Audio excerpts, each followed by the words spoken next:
Disciplined हो। मतलब अगर तुम्हें बोल दिया गया कि तुम्हें खून करना है किसी का, गोली मारनी है किसी का, तो तुम्हें मारनी है, चाहे तुम्हें लगे गलत है तब भी। जो पुराने जमाने में था वो पाठशाला वगैरह में बच्चों का कॉन्शियसनेस, पैसा, चेतना को जगाते थे। करेंसी मतलब पैसा, कि तुम्हें जो सही लगे वो पैसे और करेंसी में फर्क ये है कि लेकिन कहीं पर कहीं का भी पैसे को उसको रिप्लेस कर दिया, चाहे इंग्लैंड का हो। जो बॉस बोल रहा है, जो सही बोला जा रहा है उसको करो। इंग्लैंड की करेंसी, जिस बंदे ने वो एटम बॉम्ब फेंका था ना अमेरिका की हिरोशिमा पे, सबसे ज्यादा महंगी currency suicide after that. And it seem, वो सुनने में भी मैंने पढ़ा है कि उसने सुसाइड कर लिया था बाद में। उसको नहीं मारना था 10 लाख लोगों को, उसने मारा।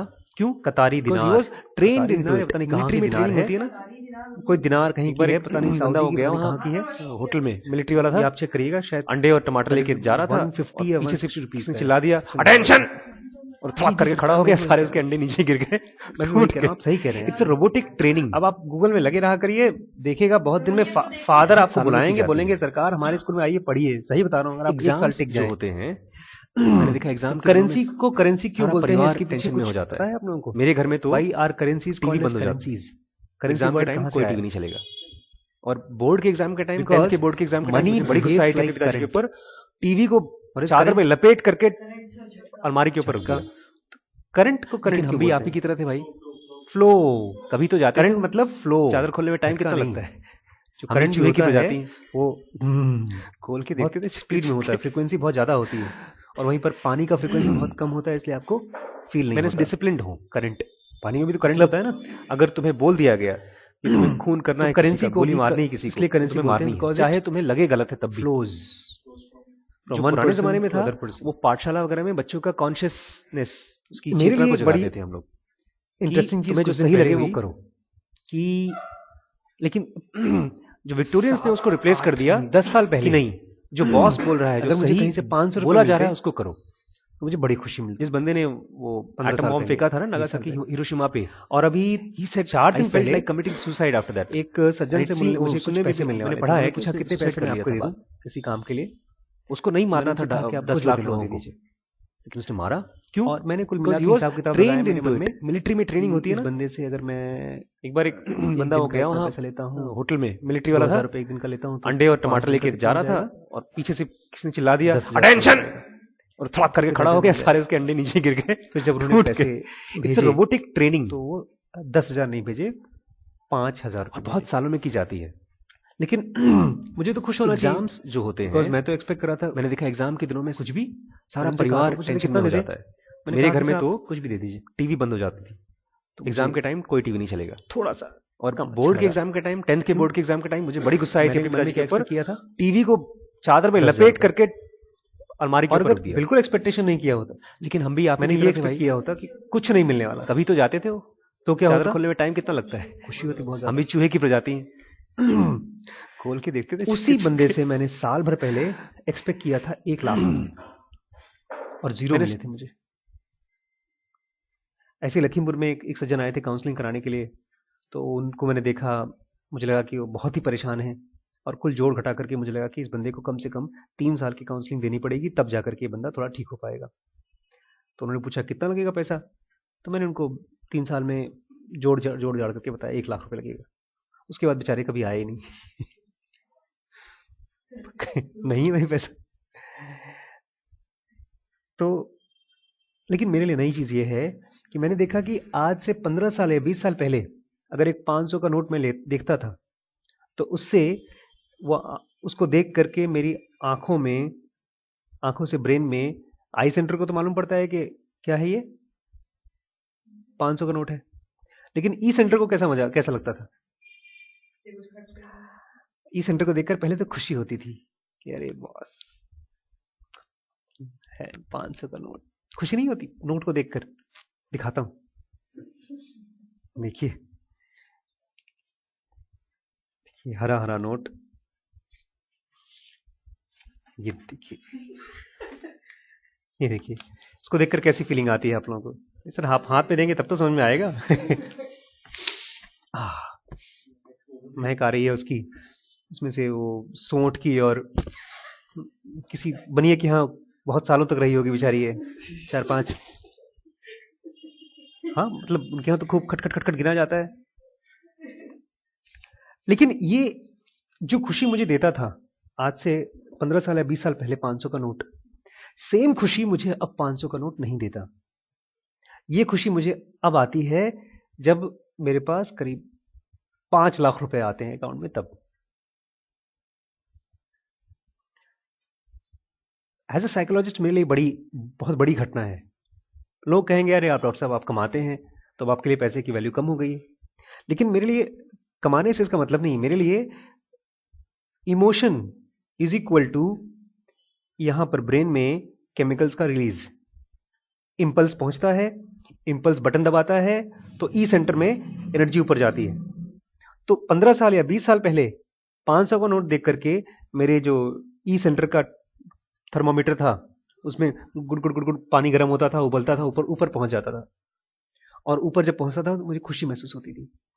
लेकिन अब मेरे अकाउंट में अगर 5,000 रुपए आ जाते हैं तो वो जो मेरा ट्यूब, वो है टेस्ट ट्यूब है ई सेंटर वाला, वो जरा सा ऊपर होता है। 15 साल पहले एक जरा सी माचिस की तीली जलाई और उसको लगाया, भूम करके ब्लास्ट हो गया, ऐसा इमोशन होता था। और आज गैस जला दिया, कुकर रख दिया और इंतजार कर रहे हैं, तब भी नहीं पानी गर्म हो रहा है। पानी तो वही है, ब्रेन के केमिकल्स तो वही हैं, तो ये इंपल्स क्यों बदल गया? ये मेरे लिए बड़ी इंपॉर्टेंट। करेंसी के गिरने से इसका मतलब ही नहीं है। मैं आपको एक और घटना बताता हूं आज।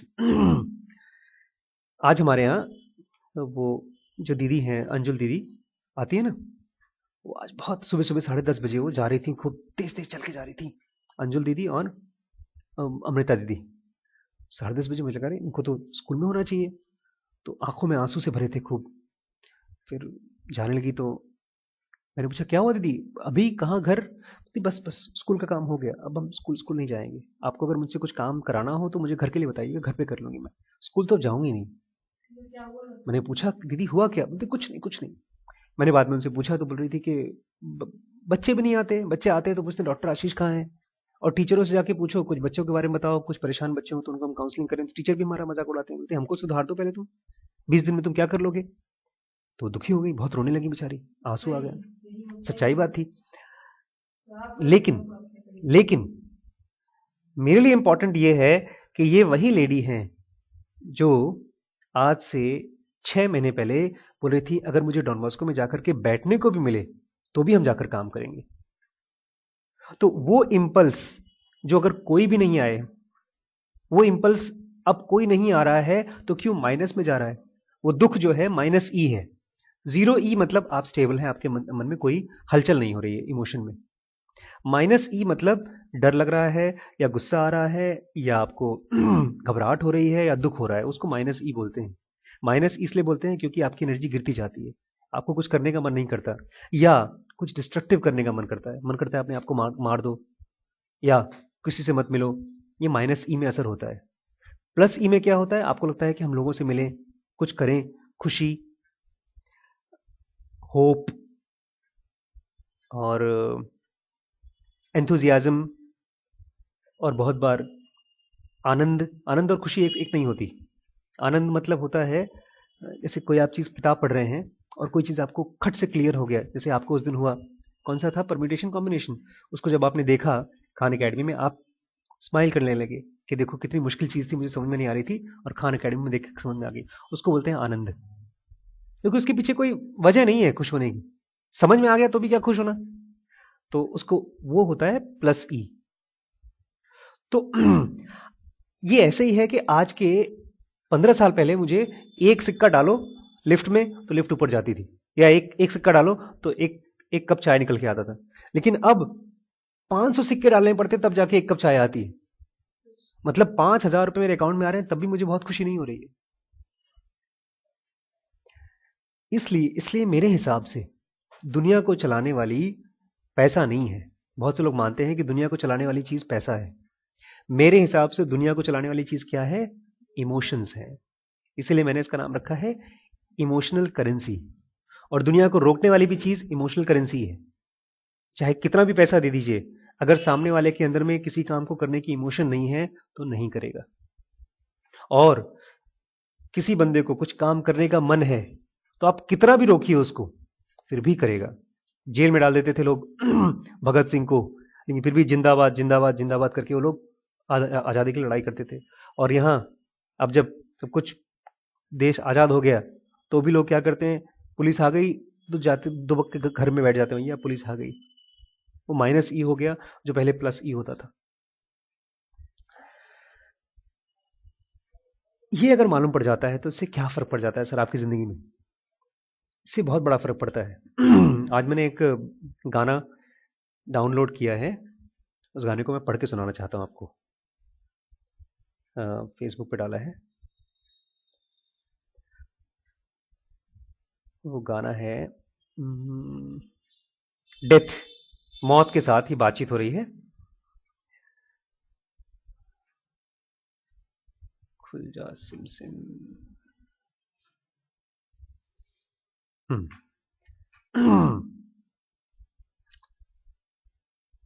इसमें पहले तो मैंने लिखा है कि why are we scared to be alone, हम अकेले रहने से डरते क्यों हैं? जो हमारे मन में जब डर घूमता है वही डर तो हमारे दोस्तों के मन में भी घूमता है, हमारे आसपास के लोगों के मन में भी घूमता है।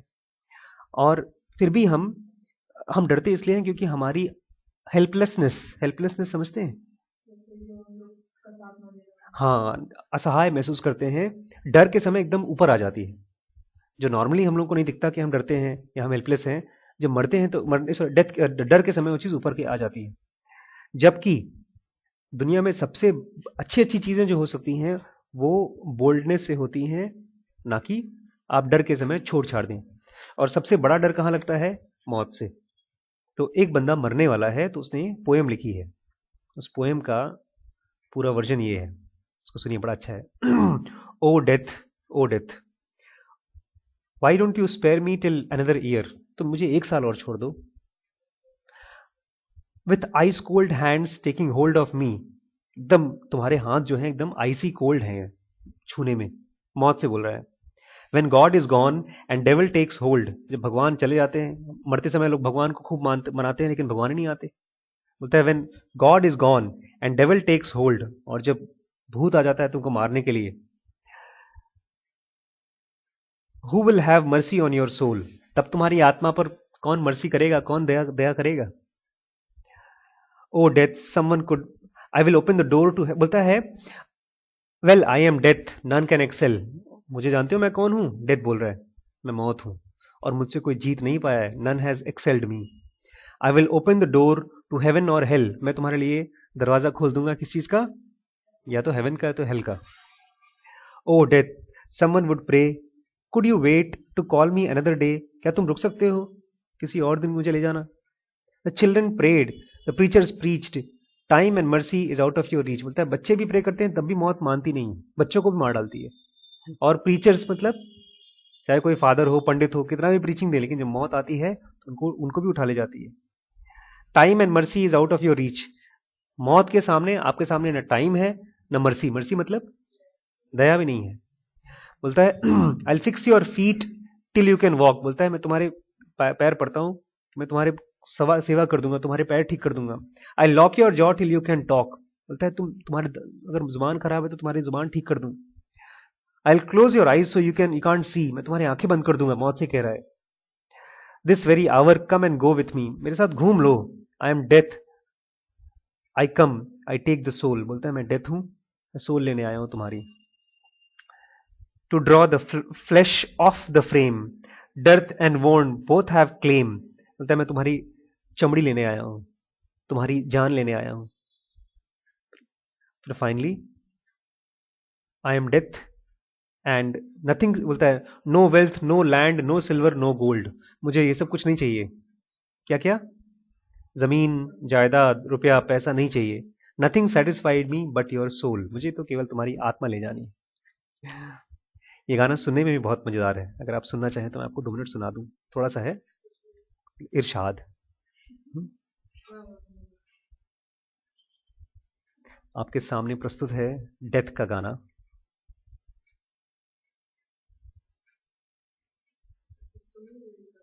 नहीं, क्या दिक्कत है?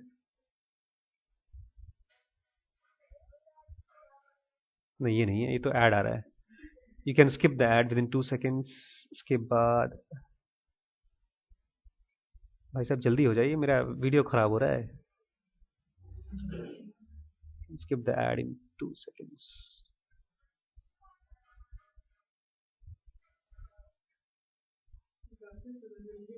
हाँ ये बहुत अच्छा है,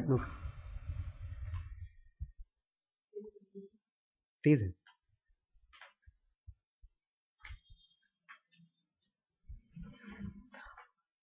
इससे तो बेटर है मैंने इसको डाउनलोड किया है, वही सुना दूं।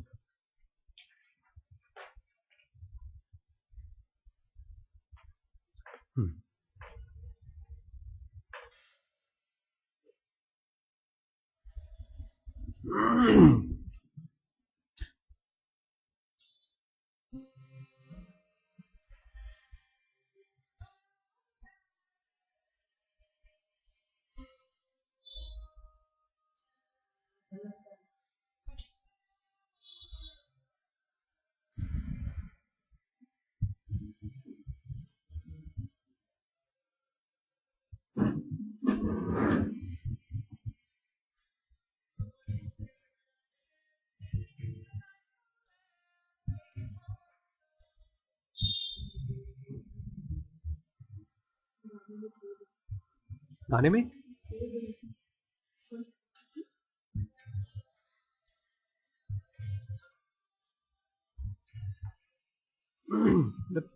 जब भगवान चले जाएंगे तब तुमको कौन बचाएगा?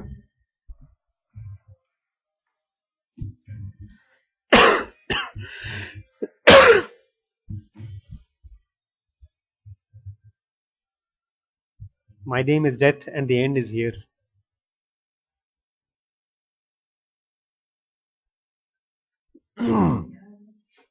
नहीं मैंने जानबूझ के आपको दिखाया बिकॉज जब मैं गाना सुनता हूं ना घर पे तो रिम्पी डर जाती है, बोलती है क्या बकवास लगा रखा है, मौत के बारे में क्यों बात कर रहे हो।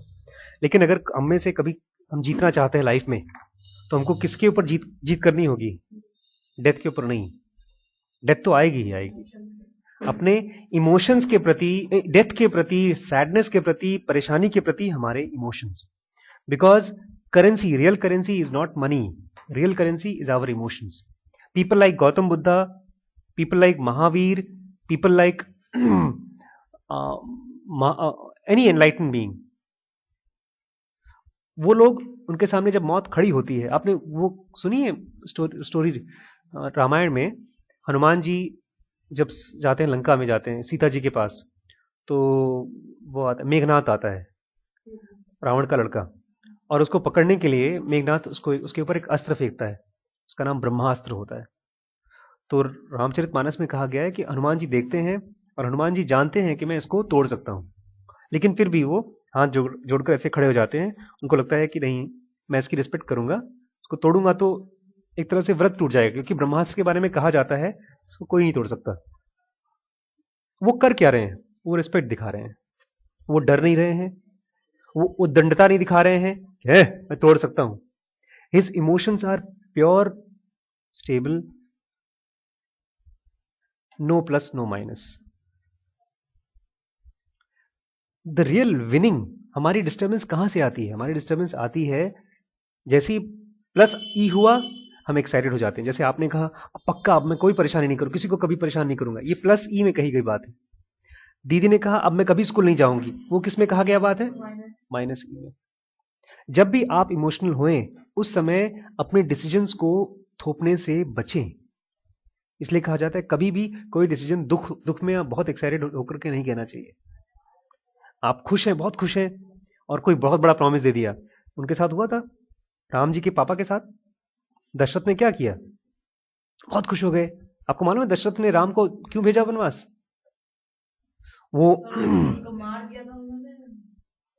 वो तो दूसरी कहानी थी। वनवास इसलिए भेजा क्योंकि एक बार दशरथ लड़ाई करने गए थे और उनके साथ उनकी वाइफ कैकेयी गई थी, और जो पहिया था, रथ का पहिया था, वो टूट गया। तो कैकेयी ने उसका जो पकड़ करके अपने हाथ से पकड़ा वो पहिया ताकि गिरे न बाहर। तो इस चीज से बड़े खुश हो गए दशरथ और उनको 3 वरदान बोले, जाओ तुमको जो चाहिए मैं तुमको 3। ठीक है, उसने तुमको, तुम्हारी जान बचाई, तुम्हारी बीवी थी, अब खुश होकर के उसको 3 वरदान दे दिए। और उस औरत ने भी अपने 3 वरदान कैसे मांगे? क्रोध में मांगी, उससे उसका पति खत्म हो गया हार्ट अटैक में। तो कभी भी आप आपके पेरेंट्स मान लीजिए खूब पीट रहे हैं आपको, पढ़ाई नहीं करता, ये नहीं करता, तो आप बोलेंगे पापा पक्का अब मैं रोज रोज रोज 5 घंटे पढ़ाई करूंगा। कहां से पढ़ लेंगे 5 घंटे भाई? हम जानते हैं 5 घंटे नहीं पढ़ सकते, हमारी औकात ही 5 घंटे पढ़ने की। हम 5 घंटे पिक्चर नहीं देख सकते, हमारी आंखें दुखती हैं। हम 5 घंटे तक कंटिन्यूअस कोई भी काम नहीं कर सकते। तो हम क्या करें? हम अपने आप को और पेरेंट्स को, सामने वाले को बोलेंगे पापा हम कोशिश करेंगे सुधरने का और अच्छा करने का, क्योंकि सामने वाला तो आप जो कहेंगे उसको तुरंत ले लेगा। उसकी भी इमोशन आप ही बांध रहे हैं। अगर आप उसको बोलते पापा इस बार ना 90% पक्का, तो बोलेगा पक्का, हाँ पक्का।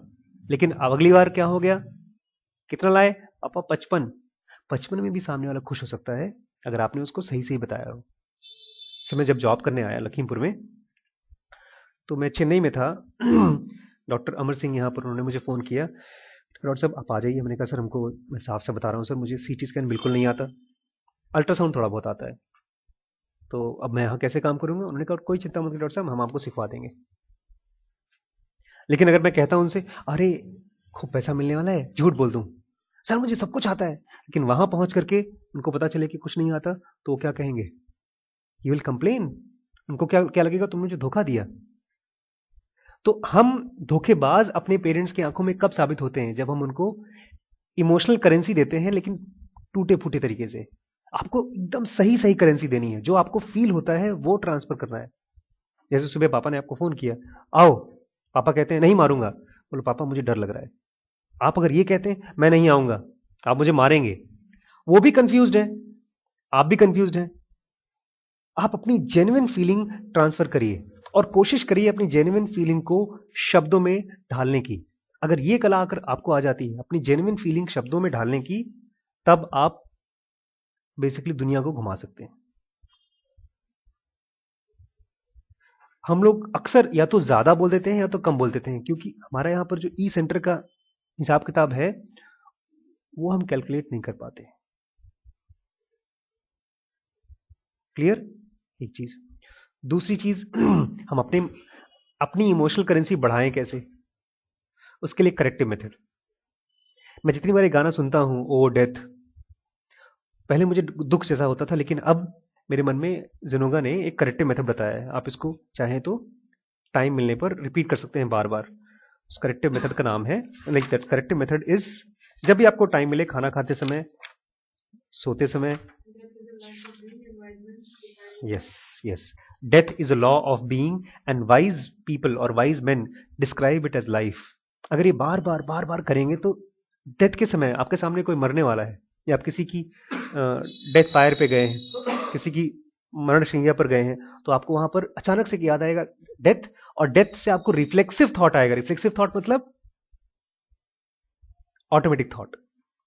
हमारे ऑलमोस्ट 99.999, बल्कि कहना चाहिए 100% थॉट्स हमारे थॉट आउट थॉट नहीं होते हैं, वो रिफ्लेक्सिव होते हैं। से हम जो दुखी होते हैं, फ्रैंकली स्पीकिंग, हम लोग दुखी नहीं होते, हम लोग लोगों को देख देख करके दुखी होने का प्रैक्टिस करते हैं। बचपन में छोटा बच्चा होता है, कोई मर गया तो खेल रहा है, कूद रहा है, उसको नहीं, चुप चुप चुप, ऐसे नहीं करते, मर जाता है तो ऐसे नहीं करते। तो छोटे बच्चे माँ बाप को देख लेते हैं, वो भी सीरियस होना सीख लेते हैं। उनको पता ही नहीं क्यों सीरियस होना है, वो तो जानता भी नहीं उस बंदे को कि वो मर गया, वो मरना भी क्या होता है वो भी नहीं मालूम उसको। एनिमल्स में इसलिए अब देखेंगे आप, बहुत उनको दुख नहीं होता, उनके यहाँ एनिमल्स पैदा होते हैं, एनिमल्स मर जाते हैं, आंखों से पानी आते हैं, बट कभी आपने ऐसा देखा है एनिमल्स करके रो रहा हो? ये हमारी अपनी एक्सप्लेनेशन है। रात को कुत्ता रो रहा था, बिल्ली रो रही थी, ये हमारी अपनी एक्सप्लेनेशन है। अभी आपको और हमारे हिसाब से रोता है, लेकिन जिस तरह से ह्यूमन बीइंग्स दुखी होते हैं, कुत्ते को देखिए 2 दिन बाद आराम से भी जीतता है, लेकिन कुत्तों में या एनिमल्स में इतने मरीज होते हैं, साइकेट्रिक पेशेंट होते हैं, नहीं होते। हमारे यहाँ ह्यूमंस में जब वो रोते नहीं, उनको जब रोते हैं वो शुभ माना जाता है। ये मान्यता हमारी है, क्योंकि एक चीज और है, कुत्ते जो होते हैं वो आसपास की एनर्जी के प्रति बहुत ही ज्यादा जागरूक होते हैं। इसलिए अगर कहीं पर कोई दुर्घटना होने वाली है, जैसे आपकी घटना जो हुई है, मैं सच बता रहा हूं, इनकी घटना जो हुई है, फादर ने इनको निकाला, जब कल निकाला, मुझे सुबह सुबह आपका सपना आ गया था कि आपको निकाला जा रहा है। मैंने सुबह देखा कि फादर इनको बुला रहे हैं और इन्होंने कोई फादर के कमरे में तिजोरी जोरी तोड़ दी है, और फादर ने बुलाया और खाली निकाला नहीं है, इनको जेल में डाल दिया है। और मुझे गुस्सा आ रहा है कि यार जेल में क्यों डाल दिया, बहुत है तो निकाल दो स्कूल से, तुम जेल में तुम्हारे डालने की क्या मतलब बनती है। लेकिन जब सुबह उठे तो इनका फोन आ गया 8 बजे। तो ये सेंसिटिविटी है, कुत्ते को ये सेंसिटिविटी बहुत ज्यादा हाई होती है। वो तो कोई भी आ जाता है चिल्लाता रहता है, तो चोरों के प्रति कुत्ते थोड़ा जागरूक होते हैं। एनीवेज, हमको अपना रिफ्लेक्सिव थॉट पर हम थे। डेथ के साथ अभी ऐसा होता है कि तुरंत हम दुखी हो जाते हैं। डेथ ऐसे ही कोई भी नेगेटिव घटना, जैसे फादर ने इनको निकाल दिया, आप एग्जाम में फेल हो गए, आपके पापा को मार रहे हैं, आपको आपके फ्रेंड्स चिढ़ा रहे हैं, इसमें हमारा रिफ्लेक्सिव थॉट ये होता है कि खराब हुआ हमारे साथ, इसको रहने दे बेटा, इसको रख दे, आपका है नहीं, दे दो यार।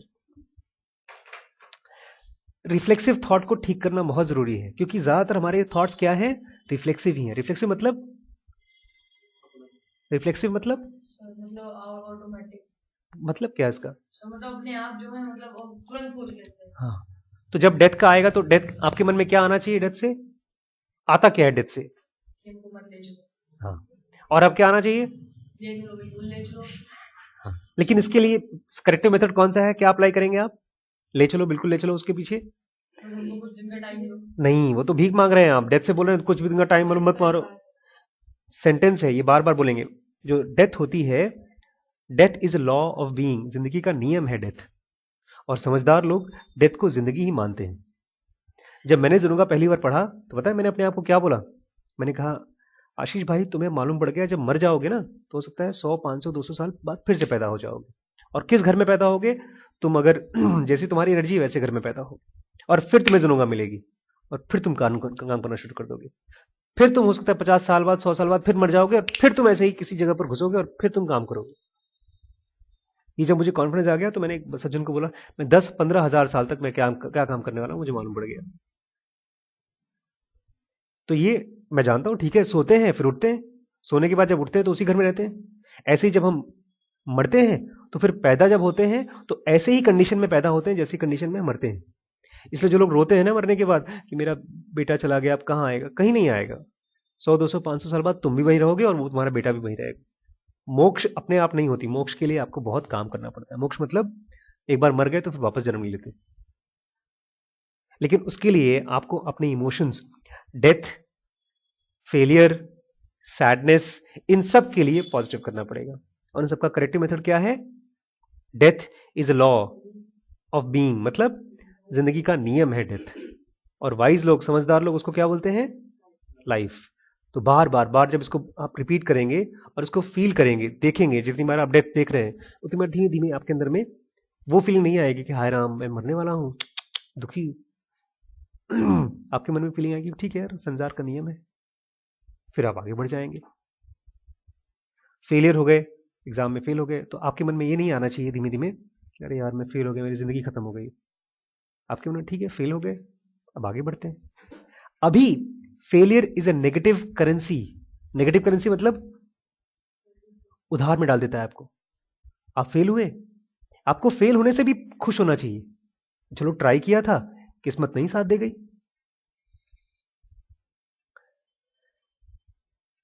लेकिन अभी ऐसा हो नहीं पाता।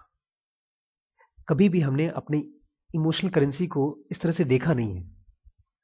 हमने प्लस को बचाया और माइनस को फेंका, ऐसा नहीं किया है। जो भी आ रहा है खाते गए खाते गए खाते गए। लड़ाई कर रहे हैं, हमको नहीं मालूम पड़ता लड़ाई करते समय हम एक्स्ट्रा माइनस ही डाल रहे हैं अपने। अगर आपने 4 दुश्मन बनाए हैं, एक हमारे दोस्त हैं, मैंने उनसे कहा कि डॉक्टर साहब आपके कोई दुश्मन ऐसे हैं जिनको आप गोली मारना चाहते हो? तो बोलते हैं 1 2 3 4 5 6 9। 9 लोगों को आप मतलब झापड़ मारना चाहते, जान से मारना चाहता हूं, डॉक्टर साहब जान से। मैंने कहा फिर क्यों नहीं मार रहे? मतलब फांसी की सजा हो जाएगी ना, इसलिए नहीं मार रहा हूं। क्रोध बैठा हुआ है, तो वो क्रोध क्या है, उनका ढेर सारा माइनस ई है। मैंने फिर कैलकुलेट किया, डॉक्टर साहब तुम कितने लोगों को मारना चाहते हो? जो सबसे खराब मेरा दुश्मन था उसके लिए मेरे मन में आ रहा था जाने दो यार, वो तो मरेगा, साथ में मेरा माइनस ई रहेगा, जाने, मैं तुमको माफ कर चुका हूं भैया। फिर मैंने जाके पढ़ा तो बुद्धिस्ट किताबों में लिखा है, ये एक टेक्निक है, अगर आप चाहते हैं अपने ब्रेन में से माइनस ई खत्म करना चाहते हैं धीमे धीमे, तो अपने ब्रेन में बोलिए अपने दुश्मन को, मैंने तुझे माफ किया, मैंने तुझे माफ किया, मैंने तुझे माफ किया। उसके सामने जाकर तुझे माफ कर दिया आज से, ये भी माइनस ई है, एरोगेंस बोलते हैं इसको। तुम समझ रहे हो मैं कितना बड़ा आदमी हूं, मैं माफ कर दिया, ये माइनस ई है। आप अपने मन में अपने कमरे में बैठ करके बोल रहे हैं, आशीष भाई तुमने मुझे बहुत लेक्चर दिया है, बहुत परेशान किया है, आज से मैं तुम्हें माफ कर रहा हूं। आज एक लड़का आया 12th का, उनका होता ना, पता नहीं क्या उसकी उनको सर्टिफिकेट वगैरह मिले हैं, कप अप मिले उनको, आज मेरे पास आके बोलता है, अरे सर मैं तो आपका फैन हूं। मैंने कहा धन्यवाद भाई साहब, धन्यवाद, थैंक यू। मैंने क्या गलती कर दी यार जो तुम मेरे फैन हो गए। ये बहुत इंपॉर्टेंट आज का टॉपिक है, क्योंकि अगर हमने अपने माइनस ई को प्लस ई नहीं कर पाए इस लाइफ में, तो बहुत उम्मीद मत रखिए अपने आप से और मुझसे भी। और अगर कर लिया तो सर, अगर नहीं कर पाए तो फिर आके इस लेक्चर को देखिएगा, फिर नहीं कर पाए तो फिर आके लेक्चर को देखिएगा, फिर डिस्कस करिएगा, ठीक कर लेंगे। ठीक, कोई क्वेश्चन? कोई क्वेश्चन? कुछ क्वेश्चन?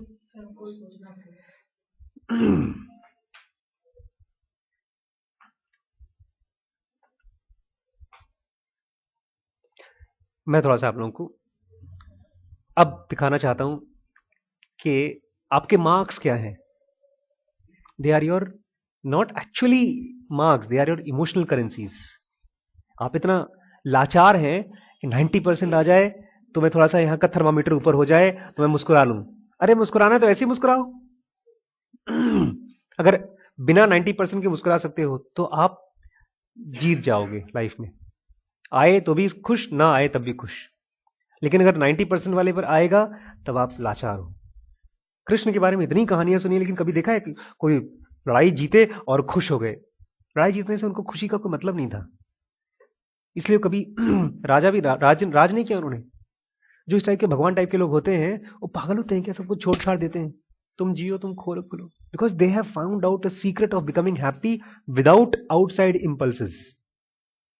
हम लोग जाकर फेसबुक खोलते हैं और एक दोस्त बन गया, वो दोस्त क्या है हमारा?